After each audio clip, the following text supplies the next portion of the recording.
Pre-install square nut assembly. Pre-install square nut assembly. Pre-install load bearing tray. Tighten the screws with the correct tool. Tighten the screws with the correct tool. Open the packing carton. Place the battery on the lifting handcart or on another lifting equipment. The center of gravity of the battery must not exceed the edge position of lifting handcart. Lift the lifting handcart to the appropriate height and move it to the appropriate position in front of the cabinet. Slowly push the battery into the load-bearing tray. Remove the lifting handcart.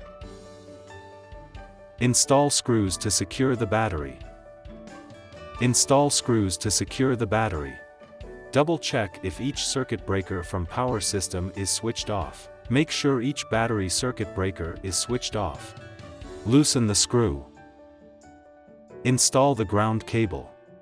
Tighten the screws with the correct tool. Loosen the screw. Install the ground cable. Tighten the screws with the correct tool. Connect each battery in parallel using signal cables. Connect the signal cable to the terminator before connecting power cables. Remove the covers. Connect the negative power cable and the positive power cable. Install the covers. Remove the covers. Connect the negative power cable and the positive power cable. Install the covers. Switch on the circuit breaker on every battery. Switch on each battery circuit breaker on the power system. Verify all the batteries are activated automatically with no alarm. The installation of the battery has been completed. The installation methods for 200 ampere-hour, 150 ampere-hour, and 100 ampere-hour batteries are the same, so they will not be introduced here.